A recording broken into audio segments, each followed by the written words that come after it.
America. My name is Osei-Frimpong, and I come to you live every Friday. Today I'm doing a special Wednesday show because I have a little bit of a backlog of ideas, and I want to get them out to the people lest you squander your lives for the lack of this kind of wisdom. You're welcome. But we're going to talk a little bit about the child tax credit. Right? So the child tax credit is $300 per child around, going out to every, parent in America, which I think is kind of, well, with the right paperwork to get the check and has all the government paperwork in. But I think it's actually it might be one of the most powerful legacy pieces that the Biden administration actually issues forth, because it actually is it emancipates families from wealth, right? So the idea is that family planning shouldn't be a luxury good. It shouldn't be something that is determined by wealth. It should, and just like in marriage, you shouldn't marry in order to get rich, and you shouldn't marry in order to stay wealthy, right?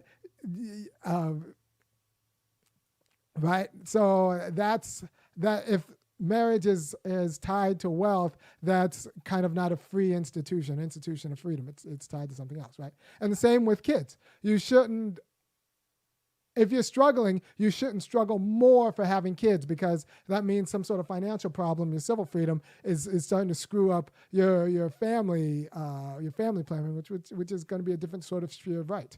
And we don't have poll taxes for the same reason.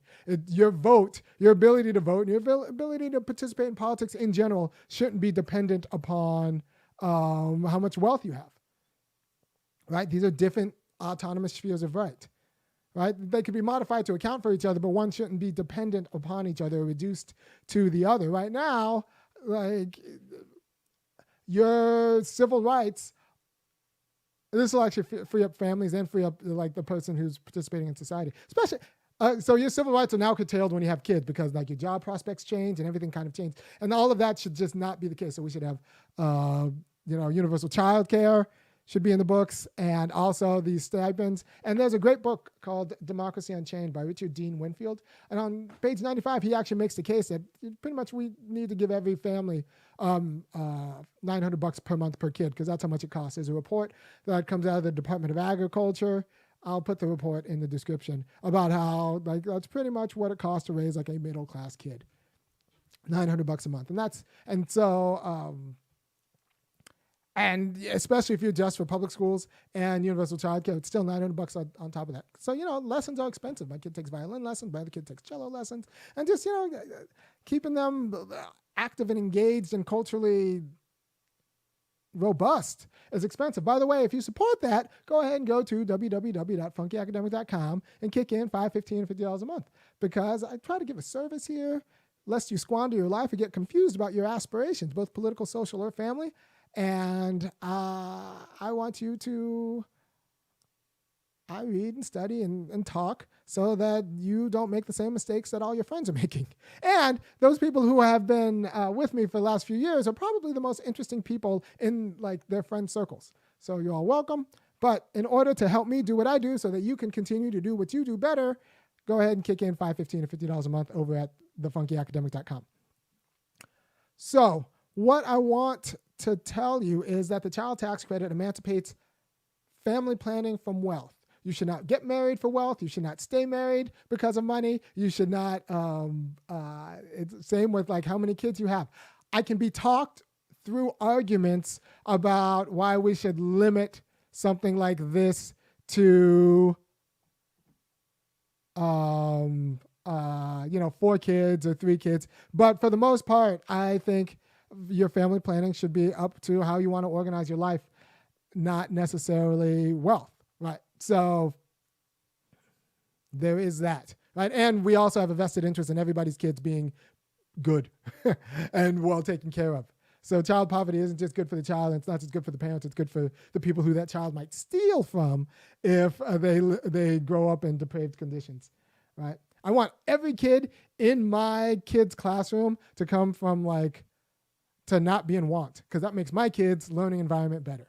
Right, so this is great. Tax Bezos, or don't tax Bezos, but go ahead and tax Bezos and Gates and give that money to all my classmates' parents to raise the kid that's going to be in my classmate, and that's good for me. I'm fine with that. And that's good for America.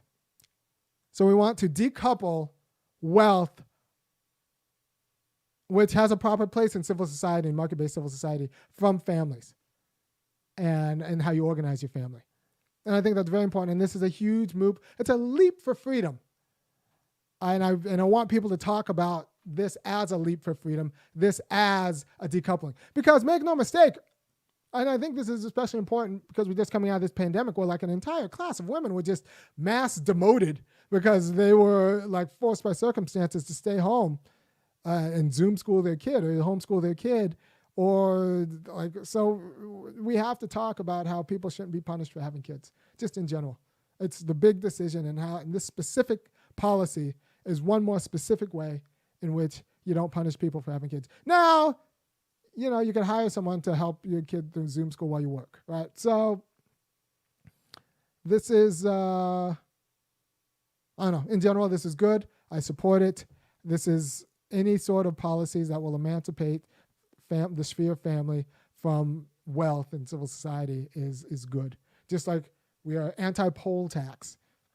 You shouldn't have to pay to vote. And that's good too. That's good for freedom too, because there's different spheres of freedom and they interconnect and have to kind of accommodate each other, but they can't overwhelm each other. And right now, the cost of raising a kid is overwhelming, like how I understand what it is to raise a kid, right? And that should govern whether or not I raise a kid, how that'll affect my life, not just monetarily, but depending on who you talk to spiritually. All right, thank you for your time. This is the legacy piece, and I hope this helps you talk about it in a better way. This is like the Biden legacy in a way that's can be actually useful because it could go for a deeper program that actually is serious about emancipating family planning from the overwhelming demands of the market economy.